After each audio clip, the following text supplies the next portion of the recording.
ভাইটি ভণ্টিহঁত, আজি মই তোমালোকৰ ওচৰত এটা খুব গুৰুত্বপূৰ্ণ ভিডিঅ' লৈ আহিছোঁ দেই। ভিডিঅ'টোৰ বিষয়বস্তু হৈছে চন্দ্ৰগ্ৰহণ আৰু সূৰ্যগ্ৰহণ কি, কিয় হয়। What is lunar eclipse and solar eclipse. এতিয়া ভিডিঅ'টো আৰম্ভ কৰিছোঁ।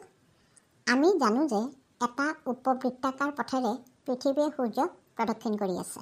ঠিক তেনেকৈ চন্দ্ৰয়ো পৃথিৱীৰ চাৰিওফালে ঘূৰি আছে। তাৰমানে এই দুয়োটা গতি একেলগে ঘূৰি আছে। কেতিয়াবা চন্দ্ৰটোৱে ঘূৰি ঘূৰি আহি সূৰ্য আৰু পৃথিৱীৰ ঠিক সোঁমাজত আহি উপনীত হয়, আৰু কেতিয়াবা ঘূৰি ঘূৰি আহি পৃথিৱীৰ বিপৰীত দিশত এনেভাৱে অৱস্থান কৰে যে সূৰ্য, পৃথিৱী আৰু চন্দ্ৰই যেন এডাল সৰলৰেখাত আহি অৱস্থান কৰে। গতিকে এই দুয়োটা অৱস্থানৰ সৃষ্টিৰ বাবে চন্দ্ৰগ্ৰহণ আৰু সূৰ্যগ্ৰহণ হয়, বা লুনাৰ ইক্লিপছ বা ছ'লাৰ ইক্লিপছ হয়। এইবাৰ এই দুয়োটা ঘটনাৰ কিছু বহলকৈ মই ব্যাখ্যা কৰিম দেই। আমি জানো যে দিনৰ ভাগত সূৰ্যৰ পোহৰ আহি পৃথিৱীত পৰে, কিন্তু চন্দ্ৰই অনবৰত পৃথিৱীক পৰিভ্ৰমণ কৰি আছে বা ঘূৰি আছে। এনেদৰে ঘূৰি থাকোঁতে এটা সময়ত চন্দ্ৰই আহি সূৰ্য আৰু পৃথিৱীৰ ঠিক সোঁমাজত অৱস্থান কৰে। অৰ্থাৎ সেই সময়ত সূৰ্য, চন্দ্ৰ আৰু পৃথিৱীয়ে একোটা সৰল ৰেখাত আহি অৱস্থান কৰে। এইখিনিতে আমি এটা কথা জানো যে সূৰ্যৰ পোহৰৰ বাবে পৃথিৱীত পোহৰ হয়, কিন্তু পৃথিৱীৰ যি স্থানত সন্মুখত যেতিয়া চন্দ্ৰই আহি ঠিক অৱস্থান কৰে, তেনে সময়ত চন্দ্ৰৰ বাবে পৃথিৱীৰ সেই স্থানত পোহৰ পৰিব নোৱাৰি এন্ধাৰ হৈ পৰে।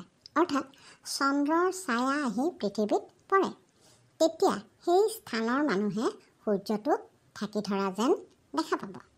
গতিকে দিনৰ ভাগত সংঘটিত হোৱা এনে পৰিঘটনাটোকে কি বুলি কয়? সূৰ্যগ্ৰহণ বা ছ'লাৰ ইক্লিপছ বুলি কোৱা হয়। আকৌ আমাৰ গোলাকাৰ পৃথিৱীখনত যদি আমি সমানে দুভাগ কৰোঁ, তেতিয়া দেখিম যে সূৰ্যৰ পোহৰ পৰা ভাগ সদায় দিন হৈ থাকে, নহয়নে? আৰু বিপৰীত ভাগত কি হয়? ৰাতি হয়। গতিকে দিনত সূৰ্যৰ পোহৰ পৰা ভাগত সূৰ্যগ্ৰহণ হ'লে পৃথিৱীৰ বিপৰীত দিশত বাস কৰা লোকসকলে তেতিয়া এই সূৰ্যগ্ৰহণ কিন্তু দেখা নাপায়।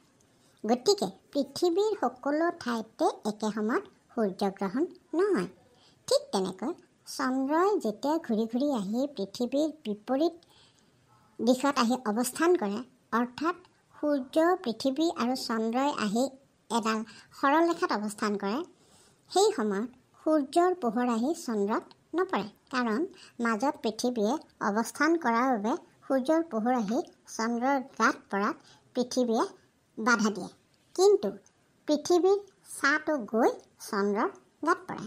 অৰ্থাৎ সূৰ্যৰ বিপৰীত দিশত থকা পৃথিৱীৰ অঞ্চলসমূহত লোকসকলে তেতিয়া ৰাতি বা নিশাৰ ভাগত এই চন্দ্ৰগ্ৰহণটো দেখা পাব, অৰ্থাৎ অন্ধকাৰ হোৱা দেখা পাব।